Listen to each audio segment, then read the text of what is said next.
여러분 안녕하세요. 저는 나이 40대의 사연에 푹 빠져서 모든 사연을 섭렵하고 제 이야기도 한번 풀어볼까 싶어 기웃거리고 있는 여자입니다. 제가 진짜 기가 막힌 사연을 하나 가지고 있는데요. 여기 계신 사연자분들의 이야기와 크게 다를 거 없는 막장이라 한번 풀어볼까 합니다. 저는 살면서 저한테 이런 일이 일어날 거라고는 꿈에도 생각하지 못했어요. 왜냐하면 제가 결혼한 사람이, 그러니까 제 남편이 말이죠, 저랑 무려 30년 지기 친구였거든요. 모든 걸 다 아는 사이라고 해도 과언이 아닐 만큼 서로의 과거를 속속들이 알고 있는 사람이었어요. 제가 한 동네에서만 30년을 살았던 사람입니다. 무리하게 대출을 받아 손수 주택을 짓고 사셨던 우리 부모님. 평생을 손수 지은 집이라며 절대로 이사 못 간다고 하셨었거든요. 그 동네에 살고 계신 사람들 대부분이 손수 지은 집이라며 그 터를 떠나지 못하시는 분들이긴 했어요. 우리 부모님의 집이 낡아서 보수가 필요할 때도 서로 돕고 도와가며 보수를 하고, 또 다른 집에서 보수가 필요하면 동네 사람들 모두 모여 돕고, 그니까 그 동네 사람들이 전부 집안에 숟가락이 몇 개가 있는지 다 알 정도로 친한 사이라는 거죠. 우리 옆집에 살던 동갑내기 친구가 바로 제 30년 지기 친구이자 남편이 된 놈이었습니다. 저랑 남편은 초등학교도 중학교도 고등학교도 같은 학교에 다녔고 졸업을 했어요. 모든 졸업사진마다 남편의 얼굴이 떡하니 찍혀있는 걸 보면 얼마나 어이가 없는지 모릅니다. 물론 대학에 가서야 드디어 갈라지긴 했지만 그게 저희의 사랑이 싹트게 된 계기이기도 합니다. 매일같이 등교하고 하교하고 학원까지도 같이 다니다가 20살 되자마자 갑자기 서로 다른 곳을 향해 가니까 마음이 이상하더라고요. 등교하면서 같은 반 친구 욕도 하고 선생님 욕도 하고 시험 성적 서로 몇 점 나왔냐고 내기도 하고 해야 하는데, 지하철역까지 혼자 걸어가고 수업 마치고 혼자 오는 길이 너무 길고 외롭게 느껴졌어요. 근데 그 마음을 제 남편도 똑같이 느꼈다는 거예요. 자꾸 머릿속에 제가 둥둥 떠다녀서 미친 줄 알았다고. 그래서 군대로 도망을 간 거예요, 이 바보가. 근데 군대에 가니까 서로에 대한 생각이 더욱 절실하게 나는 거죠. 결국 제가 못 참고 군대 면회를 갔다가 그날 서로의 마음을 털어놓고 이야기를 하게 되었습니다. 제가 그때 참았더라면 이 기가 막힌 일도 겪지 않았을 텐데, 아무튼 남편이 군인임에도 불구하고 연애를 시작했고요. 저는 바보같이 그 꽃다운 시절을 군대 간 남자 기다리느라 허비해야 했습니다. 대학 시절에 이 남자 저 남자 만나보고 클럽 같은 데도 다니고 즐겼어야 했는데 코가 확 깨이는 바람에 아주 수도승처럼 지냈죠. 친구들이 어차피 군대 가는데 클럽 가도 모른다고 꼬실 때도 무슨 열려문이라도 세울 것처럼 굴었으니까요. 남편이 휴가만 나오면 좋아서 떨어지는 방법도 모르는 사람처럼 그렇게 연애를 했습니다. 같은 학교 출신인 친구들이 저랑 남편이 연애한다고 하니까 너네는 이미 부부 아니냐고 농담을 할 정도였어요. 그만큼 오래 알았고 또 연애 감정이 전혀 생기지 않을 것 같은 사람들이었다는 거죠. 서로에 대해 모르는 게 없다는 건 장점이자 단점이었습니다. 가끔은 쉬고 싶은 날도 있는데 아무것도 할 거 없으면서 밖에 왜 안 나오냐고 닥달하는 남편에게 욕을 쏴주고 싶기도 했고요. 생리통이 심해서 집에서 쉬고 있으면 말없이 문고리에 초콜릿이랑 사탕 같은 걸 걸어두고 갈 때는 뽀뽀를 해주고 싶었죠. 불같으면서도 평온한, 오래된 것 같으면서도 신선한 연애를 쭉 이어갔습니다. 저희가 대학을 졸업하고 취업 준비를 할 때 서로의 이력서를 봐주고 고쳐주고 모의 면접도 서로 준비해주고 했어요. 보통은 사회인이 되면 또 다른 세상에 발을 들이는 거라고 하잖아요. 주변 모든 게 달라지니까요. 그래서 헤어지는 커플들도 많다고 하는데 우리는 오히려 서로 비밀이 없다 보니 더 편하게 연애를 할 수 있더라고요. 집안끼리도 다 아는 사이고 우리가 사귀는 걸 알게 된 이후에 저는 그 집에서 며느리, 남편은 이미 우리 집에서 사위 취급을 받으며 지냈습니다. 그렇게 딱 연애한 지 10년 차에 저희는 결혼을 약속했어요. 양가의 집안 사정도 다 알고 있고 숟가락이 몇 개 있는지도 아는 판에 사이좋게 허세 없는 결혼하자고 약속을 했습니다. 금전적인 문제로 의기투합이 되니까 결혼식 진행이 아주 순조롭게 착착 진행되었어요. 우리는 드디어 신혼살림까지 양가의 도움으로 얻어서 정착을 하게 되었습니다. 신혼집은 같은 동네이긴 하지만 서로의 집까지는 걸어서 15분 정도 걸리는 위치에 잡았습니다. 평생을 그 동네에 살아서 그런 건지 익숙한 동네를 떠나서 살고 싶지 않은 마음이 들기도 했고요. 부부싸움을 하게 되면 살벌하게 할 것 같아서 친정이든 시댁이든 가까운 곳으로 피신 가야 한다는 생각도 있었고요. 한 동네에서 오래 산 장점이자 단점이라고나 할까요? 거기만큼 편한 곳을 찾지 못하겠더라고요. 밤늦게까지 장사하시는 슈퍼집 아주머니와 언제 맡겨도 완벽하게 수선해주시는 세탁소 아저씨도 한몫하셨습니다. 남편과 저는 꽤 괜찮은 중견기업에 다니고 있었어요. 연봉도 매년 잘 오르고 직원 복지도 괜찮은 기업이었는데 저는 식품 쪽 사업부에서 일하고 있었고 남편은 패션 사업부 쪽이었습니다. 같은 계열사긴 하지만 건물은 다르게 위치하고 있어서 회사에서까지 남편의 얼굴을 마주 볼 일은 없었습니다. 그나마 다행이라고 해야 할지 회사에서까지도 내내 얼굴을 보고 있어야 한다면 금방 지겨워질 것 같았거든요.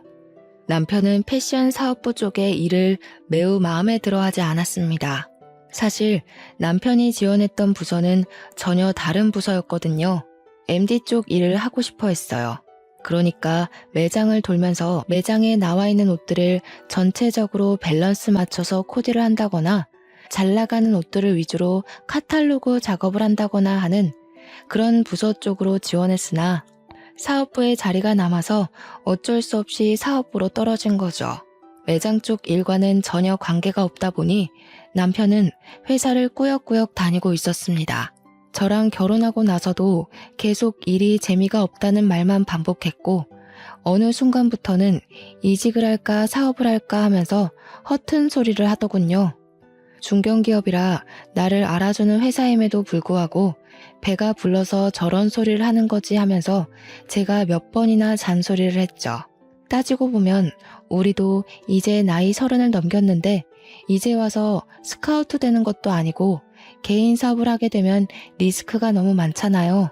개인 사업이라는 게 무조건 성공한다는 보장도 없고 어느 정도 가진 재력이 있어야 한동안 굴러가고 할 텐데 사업부에서 일을 하면서도 눈에 보이는 게 없는지 자꾸 헛바람이 들어서 사업 이야기를 꺼내곤 했습니다. 그때마다 저는 안 된다고 딱 잘라 말하면서도 더 늦기 전에 시켜야 하나 고민도 되긴 했죠. 제가 워낙 시부모님이랑 친하게 지내는 사이기도 했고 결혼하고 나서도 그 관계가 잘 유지되고 있었기 때문에 몇 번 고민 상담을 했어요. 지금 월급도 좋고 복지도 좋고 이만한 회사 찾기도 힘든데 자꾸 남편이 딴 마음을 먹는 것 같아서 고민이라고요. 연애하던 시절이었으면 시모가 분명 제 말이 맞는다고 하셨을 텐데 결혼하고 나니까 또 말이 조금씩 달라지더라고요. 저한테 은근히 그냥 우리 아들 하고 싶은 거 하게 응원해주면 안 될까? 하는 뉘앙스로 말을 하시는데 그런 마음 아세요? 팔이 안으로 굽는 걸 알자마자 더 뻗대고 싶어지는 유아스러운 심리랄까요? 시모가 남편을 싸고 도는 것 같으니까 더 하고 싶은 대로 시켜주면 안 되겠다 하는 마음이 들더라고요. 그나마 한 가지 다행인 건 시부가 전적으로 제 편을 들어주신다는 것이었습니다.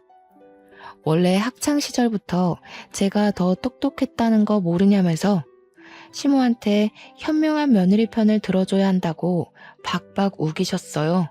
시모가 은근히 남편 올려치기 하면서 저를 깎아내리실 때도 시부가 딱 잘라서 이야기를 해주셨죠.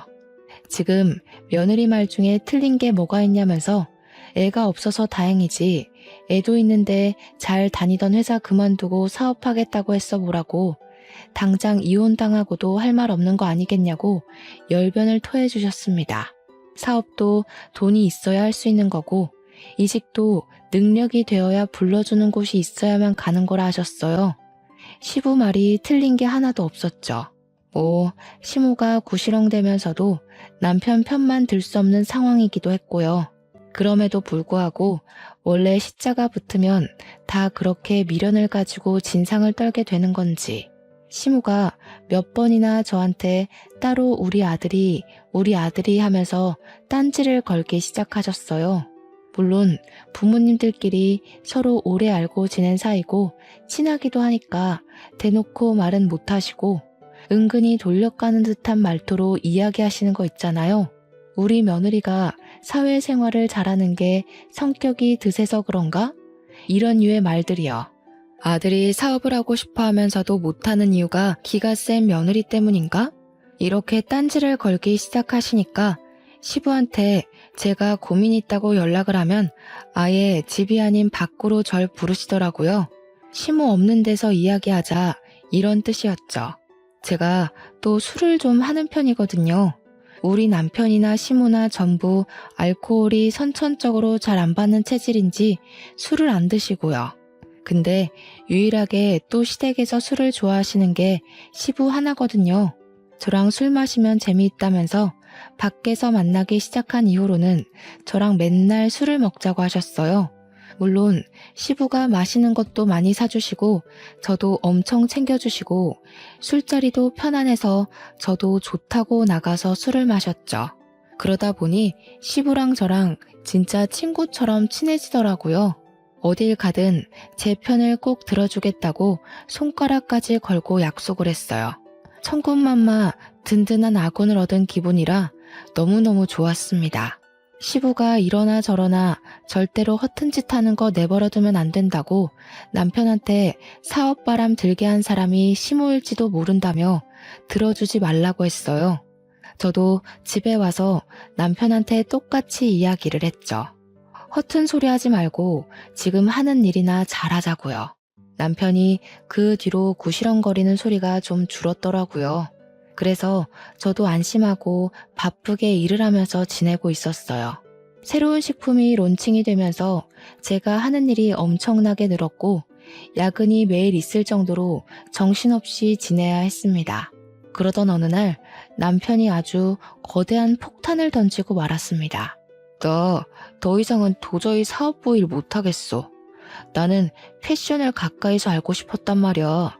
그래서 이 회사에 들어온 건데 온통 숫자와 글자만 보고 있으니 답이 없는 것 같아. 매장을 운영해보는 게 내가 하고 싶은 일에 도움이 될 것 같아서 대리점 신청했어. 지금 일하는 곳이 커다란 회사 안에 있는 계열사라 본사에서 또박또박 월급 날짜에 월급도 잘 주고 있는데 대리점은 다르잖아요. 남편에게 이야기를 들어보니까 대리점을 하게 되면 판매 수익의 일정 %만큼을 월급으로 주는 개념이라고 하더라고요.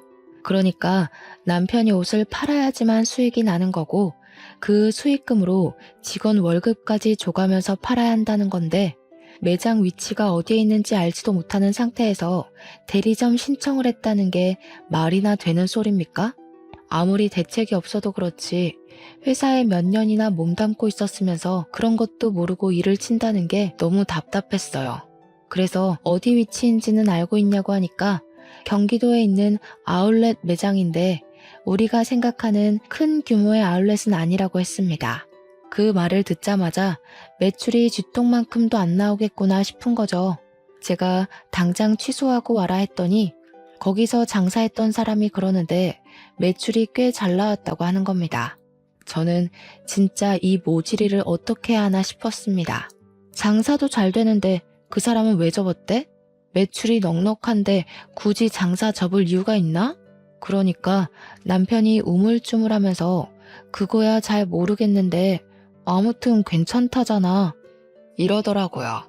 수상쩍은 위치에 매장 운영이라고는 한 번도 해본 적이 없는 사람이 거기 가서 퍽이나 잘하겠다 싶었어요. 그래서 절대 안 된다고 대리점 하겠다는 거 취소하고 다시 생각해보라고 했더니 남편이 그제야 이미 사표를 던지고 나왔다는 겁니다. 대리점 신청도 다 끝났고 가게 보증금만 내면 그 자리에 들어가기로 했다는 거예요. 제가 얼마나 가슴이 터질 듯이 화가 났는지 이해가 가세요? 당연히 그 대화는 부부싸움으로 번지게 되었습니다. 어떻게 한마디 상의도 없이 그런 일을 벌일 수 있냐고 제가 고래고래 소리를 질렀죠. 남편은 제가 소리를 질렀다는 것에 꽂혀서 막 뭐라고 했어요. 어떻게 남편이 하겠다는 일마다 부정적으로 볼 수 있냐? 소리는 왜 지르냐 하는데 이렇게 혼자 독단적으로 처리할 거면 결혼은 왜 했나 싶고 너무 열이 뻗치더라고요. 남편한테 솔직하게 이야기를 했죠. 너 자리 잡으려면 못해도 몇 년은 걸릴 거 아니냐고요. 그러니까 남편이 옷만 잘 팔면 됐지 자리 잡는 게 뭐 오래 걸리겠냐고 빠르면 한 달 안에도 할 수 있는 거 아니네요. 저는 남편에게 그 사업체가 돌아가는 시스템도 모르면서 다짜고짜 대리점을 내면 누가 도와줄 거냐고 너 잘할 수 있냐고 따졌어요. 그러니까 뭐 자기가 패션 쪽 일을 한 게 몇 년인데 그것도 모르겠냐고 으름장을 두더라고요. 지금 하던 일도 패션 쪽 일인 걸 알면 잠자코 잘 붙어나 있지 꼭 이런 식으로 사고를 치죠. 판매하는 거랑 사업부 일은 완전히 다른 거다. 사무직이랑 서비스직이 어떻게 같을 수 있냐고 했더니 대꾸 안 하더라고요. 씩씩거리면서 자기 오늘 기분 나빠서 시댁 가서 자고 오겠다고 나가버렸어요. 저는 혼자 남은 집에서 이 사태를 어찌 해결해야 하는가 고민을 하고 있었는데 시부한테 연락이 왔습니다. 술 한잔 하자고 하시길래 마음껏 취해보려고 술을 마시고 속 시원하게 털어놓았어요.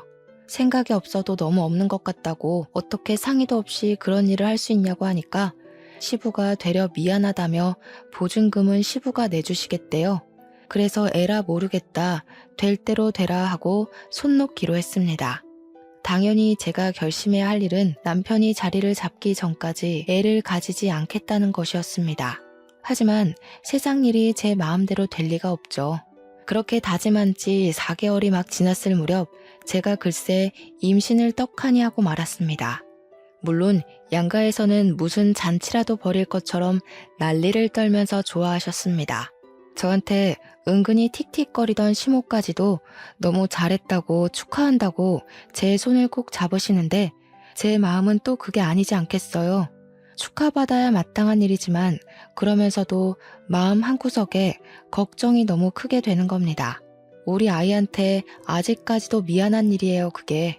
남편이 은근 낯을 가리는 성격이라 그런지 매장에서 손님이 와도 멀뚱멀뚱하게 있다고 하고 아무리 직원들이 잘한다고 해도 매장의 책임자라는 사람이 아무것도 안 하고 멍하니 있으면 무슨 물건이 팔리겠어요. 남편은 그냥 편한 거 좋은 거만 하면서 직원들에게 모든 책임을 전가하고 있었던 거죠. 버는 돈도 당연히 본사 다닐 때보다 훨씬 줄었고 그나마도 월급 제때 가져다 주지도 않았어요. 뭐 그만큼 번다는 게 자기 입장에서는 부끄러워서 제 날짜에 못 주는 거다 하며 변명을 하지만 제가 화를 내야지만 월급 봉투를 내민다는 게 어이가 없잖아요. 도대체 그 돈으로 뭘 하고 다니는지, 왜 만날 돈이 없다고 난리인지. 안 그래도 임신한 뒤로 예민함이 극에 달해서 미치겠는데 남편 주머니에서 로또가 계속 나오더라고요. 남편한테 로또 한답시고 월급이 반토막 난 거 아니냐고 막 따지니까 그래봐야 5,000원인데 뭐가 문제냐고 하더군요. 5,000원짜리가 10장 20장 나오니까 제 속이 터지는 건데 도대체 제 남편의 눈치는 어디다 팔아먹은 걸까요? 어차피 당첨되지도 않을 거 그만 사라고 했더니 아울렛 주변 매장 형들이 전부 로또를 한다고 안 할 수가 없대요. 그나마 다행인 건 그 형들은 로또도 하고 스포츠 토토도 하고 그러는데 자기는 스포츠는 잘 몰라서 로또만 하는 거래요. 제 눈빛이 얼마나 경멸스러웠을지는 안 봐도 비디오였죠. 로또 용지 보니까 숫자도 제 맘대로 적혀 있길래 남편한테 번호 정해서 돌리는 거냐고 물어보니 자동이래요. 자동으로 해야 그나마 5,000원씩 잡힐 때가 있다면서 이를 드러내고 웃는데 도대체 누가 5,000원 벌겠다고 로또를 하나요? 제 남편이지만 참으로 모자란 놈이 아닐 수 없습니다. 그러더니 저한테도 로또를 사다 주겠다고 운을 떼더군요. 저는 번호를 고심해서 6개 골랐고 앞으로는 이 번호로만 로또를 사다 달라고 했더니 저보고 돈 낭비래요.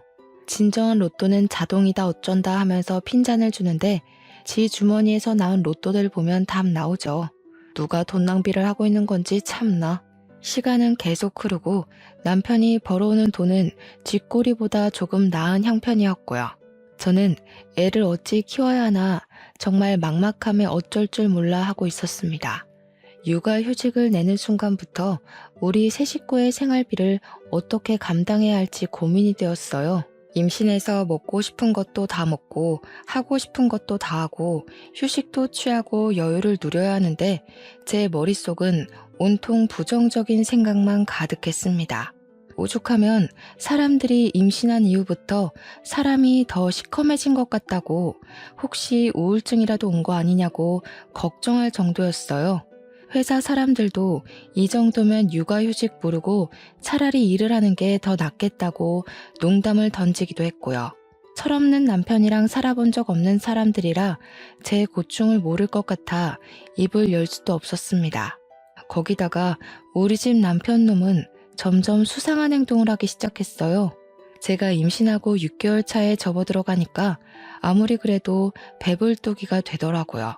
살도 많이 찌고 다리도 맨날 퉁퉁 붓고 결혼 반지가 들어가지 않을 정도로 손가락도 퉁퉁 부었고요.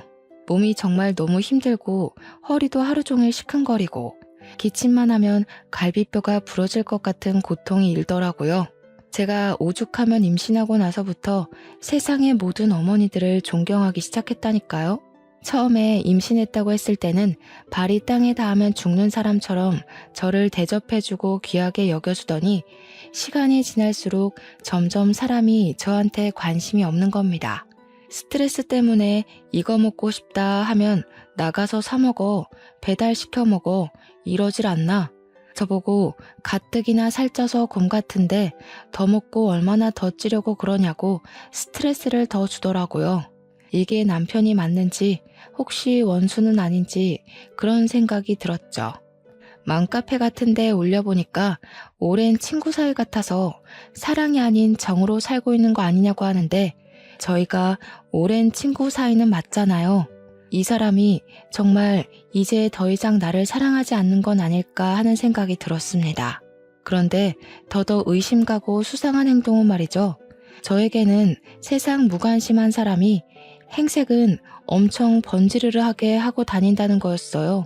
평소에는 머리 감기 귀찮다면서 절대 하지 않던 포마드 같은 걸 발라서 싹 고정시키고 다니지를 않나. 행커치브 같은 것도 그날 코디에 맞춰서 일일이 갈아 끼우고 다니고 구두도 못 본 사이에 여러 켤레를 샀더라고요.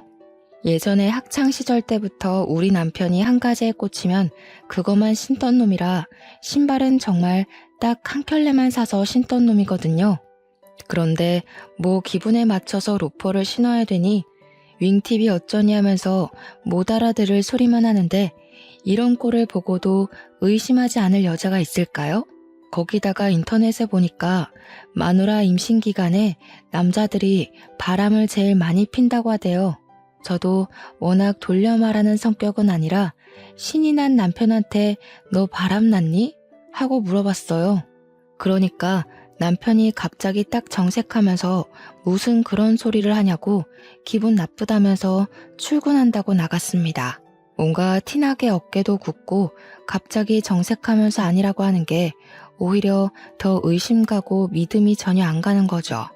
그러더니 그날부터 매장에서 마무리하는 직원이 일을 그만두었다고 본인이 마무리 매출까지 정리하고 퇴근해야 한다고 늦는데요. 매장에 직원이 셋이나 있었는데 하나 빠진다고 남편이 모든 일을 다 떠맡게 되는 건 아니잖아요. 심지어 직원들 월급 주고 나면 본인은 그 월급보다 못한 돈 가져와서 생활비로 내미는 주제에 제가 출산이 임박해서 남편에게 마무리는 다른 직원에게 맡기고 집에 일찍 들어왔으면 좋겠다고 했어요. 물론 아이가 언제 태어날지 모르긴 하지만 낮에는 그래도 시댁이니 친정 식구들이 가까이 있어서 상관없는데 밤은 이야기가 다르잖아요. 시부모님도 친정 부모님도 일찍 주무시는 편이고 남편 아니면 구급차를 타야 하는데 그럼 꼭 남편 없이 혼자 실려가는 기분이 들 것 같고 이래저래 출산 막달이니까 일하는 시간을 줄이고 옆에 있어 달라고 했죠.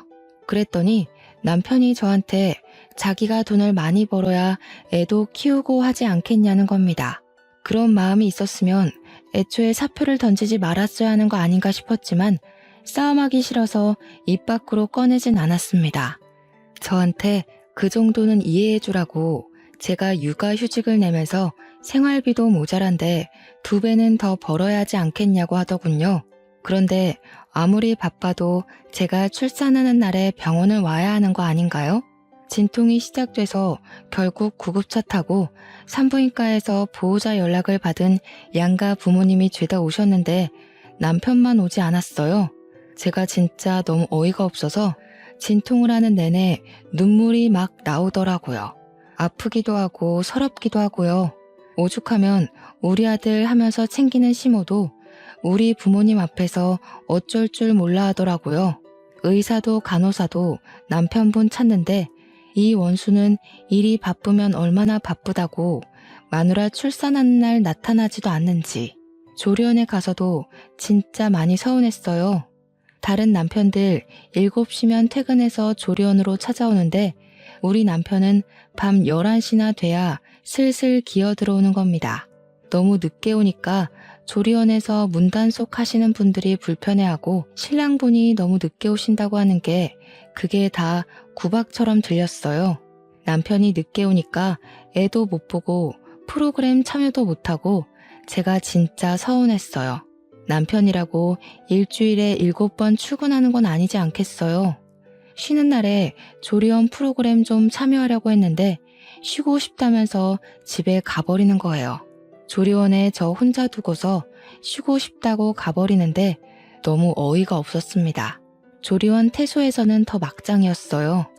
저는 애 보느라 정신이 없는데 남편이라는 놈은 자기 피곤하다고 작은 방 가서 자버리는 게 아니겠어요?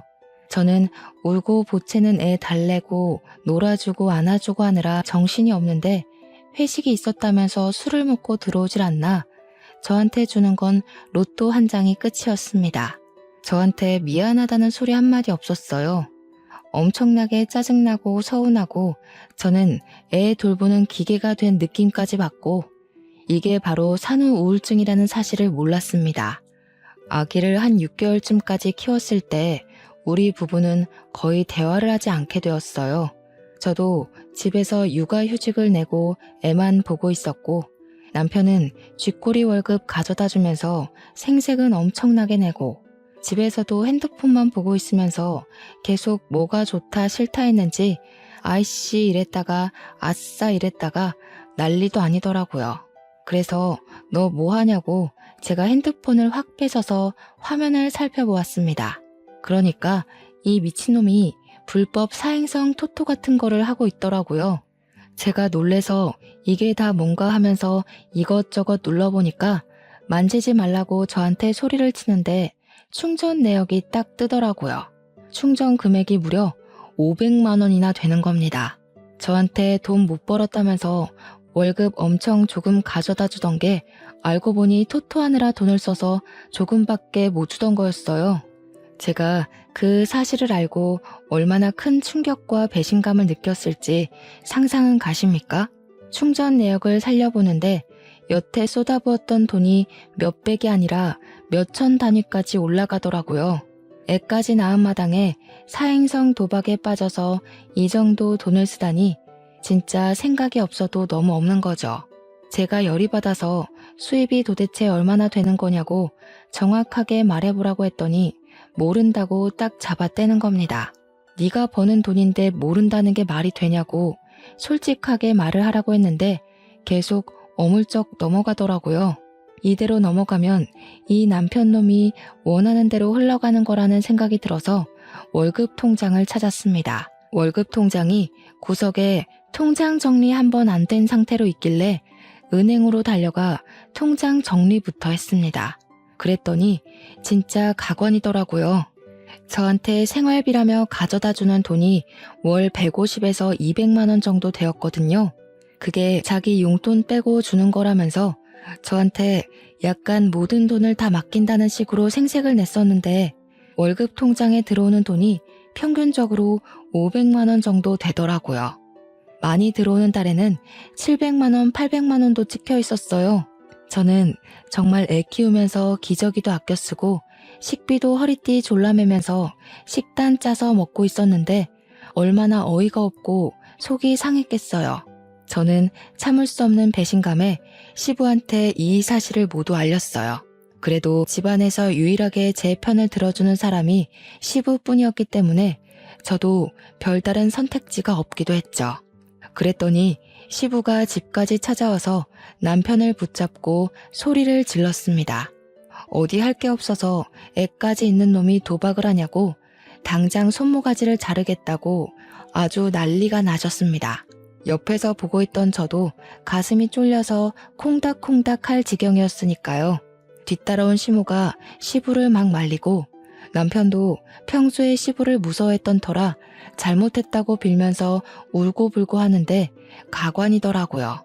그 와중에 시모가 저한테 은근히 그걸 왜 일러서 이사다를 만드냐고 탓을 하는데 진짜 팔이 안으로 굽어도 너무 굽은 거 아닌가요? 제가 말해서 들어먹을 인간이었으면 시부한테 말 자체를 하지 않았겠죠. 제 말을 듣지 않으니까 어쩔 수 없이 이 상황을 만든 건데 진짜 짜증났어요. 그 뒤로는 남편이 저에게 완전히 적대감을 드러내기 시작했어요.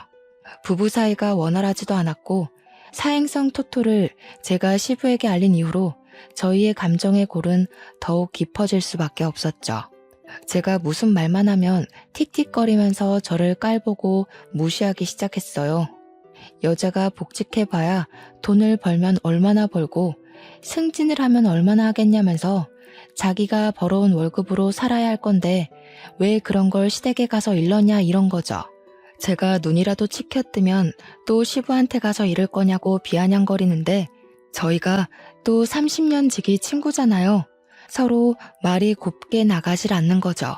거기다가 활용점정으로 남편이 술 먹고 들어온 것도 열이 받는데 옷에 여자 화장품까지 묻혀온 거예요. 제가 이걸 그냥 참아줘야 할까요? 제 성격에 절대로 참아줄 수 없었죠. 그래서 남편이 술에 취해 자는 사이 한쪽 눈썹을 완전히 밀어버렸습니다. 아침에 일어나서 식겁을 하면서 저한테 야 미쳤냐? 하면서 달려드는데 저도 옷에 묻은 화장품 보여주면서 네가 더 미친 거 아니냐고 했죠. 나도 호스트바에 가서 한번 질펀하게 놀아볼까? 하면서 소리 지르니까 씩씩거리면서 한쪽 눈썹 손으로 가리고 출근하더라고요. 퇴근할 때 보니까 눈썹이 곱게 그려져 있길래 누가 그려줬냐고 화를 내니 매장 여직원이 그려줬대요. 이 눈썹을 하고 어떻게 손님을 받고 일을 하겠냐면서요. 그렇게 서로 으르렁거리며 지내다가 아기가 돌쯤 됐을 때 돌잔치 준비를 하다 보니 그날 입을 우리 아기 옷이 없더라고요. 꽃가옷이나 하나 사줄 겸 남편이 매장에서 어떻게 일하는지 궁금하기도 해서 친정 부모님 모시고 남편이 일하는 아울렛에 갔어요. 미리 간다고 연락하지 않고 불시에 찾아갈 심산으로 아기 옷부터 구경을 하고 오후쯤 되어서 남편의 매장으로 갔죠. 서프라이즈 할 겸 이제 돌잔치도 얼마 안 남았으니 앙금 털고 화해할 생각으로 간 거였어요. 근데 남편 매장에 딱 도착했는데 그 계산하는 포스 기계 아시죠? 그 앞에서 웬 여자애랑 백허그를 하고 실실 쪼개고 있는 게 아니겠어요? 친정 부모님도 이게 뭔가 싶어서 눈 비비고 계시고 저는 남편이 그 여자애랑 노닥거리는 모습 보고는 엄청 놀랐죠. 엄청 놀란 동시에 속에서 끓어오르는 분노와 옷에 묻혀온 화장품이 막 생각나고 여자 직원에 자기가 눈썹 그려줬다는 것까지 퍼즐이 막 맞춰지더라고요. 그 여자의 목에 직원들이 사용하는 사원증 목걸이가 걸려 있었거든요. 더 볼 것도 없다 싶어서 아버지한테 애를 덥석 안기고 야 이 미친놈아 너 뭐 하는 거야? 소리를 지르면서 남편에게 달려갔어요. 남편이랑 그 여자애랑 후다닥 떨어지면서 어머나 하는데 제가 눈에 뭐 보이는 게 있겠습니까? 남편이 손사래를 치면서 아니야 오해야 하는데 아주 뺨부터 갈겨버렸습니다. 주위에 있던 사람들도 다 쳐다보고 옆 매장, 앞 매장 할 거 없이 다 구경 와서 보는데 분이 안 풀려서 소리를 막 질렀죠. 이 미친놈 새끼가 지금 마누라가 떡하니 있는데 매장 직원이랑 바람이 나서 이러고 있어? 아니야, 오해야. 오해라니까. 그냥 계산하는데 뭐가 안 돼서 그런 거야. 너는 직원이랑 끌어안고 시시덕거리면서 일하는 게 지금 바람이 아니라는 거야? 우리 부모님도 김서방 지금 뭐 하는 겐가? 하고 소리치고 있고 여직원에는 고개 숙이고 구석에 어쩔 줄 몰라 서 있고 남편은 저한테 맞은 뺨이 막 부어오르기 시작하는데 아니라고만 변명하고 앉아있더라고요. 그러면서 직원한테 기계 사용법 알려준 게 죄냐고 억울한 척 하는데 둘이 누가 봐도 커플인 것처럼 꽁냥꽁냥 하고 있던데 무슨 개소린지. 제가 남편 귀때기를 잡아 끌고 당장 나오라고 했어요. 남편이 지은 죄가 있어서 그런지 쪽팔린 것도 모르고 잘못했다고 막 빌면서 질질 끌려 나오더라고요. 그대로 부모님 차에 태워서 시댁으로 달려갔습니다. 시댁에 도착해서 문을 콱 열고 들어가니까 시부모님이 저와 남편을 보고 뒤이어 따라온 우리 부모님을 보고 깜짝 놀라시더라고요. 제가 씩씩거리고 있으니 무슨 일이 난 건 알겠는데 저희 부모님까지 와 있으니 이상하다 싶으셨겠죠. 알고 계셨어요? 이 사람이 바람 난 거 알고 계셨냐고요. 시부모님이 숨을 헉 들이키시더니 몰랐다고 하시면서 남편한테 진짜 바람 피웠냐고 막 추궁을 하시더라고요.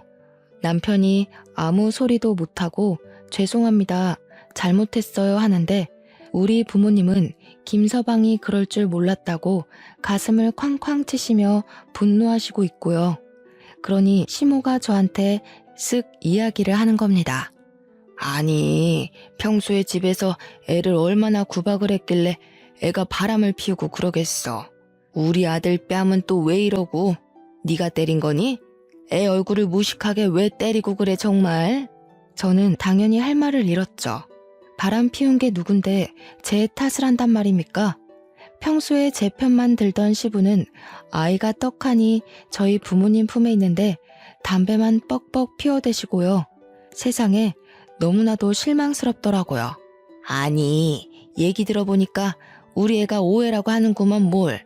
바람 피운 것도 아니라는데 애를 때리긴 왜 때려? 내가 이거 그냥은 못 넘어가.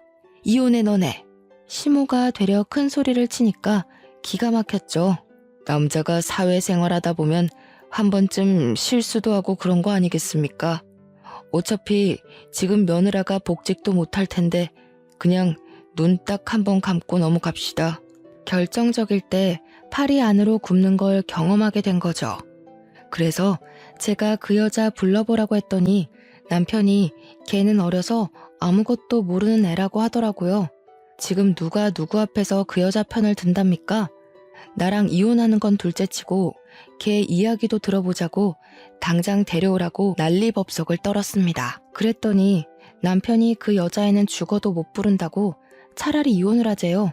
우리 부모님도 기가 막혔는지 사람을 잘못 봐도 한참을 잘못 봤다며 이혼하라고 내 딸 상처받는 거 죽어도 못 본다고 했습니다.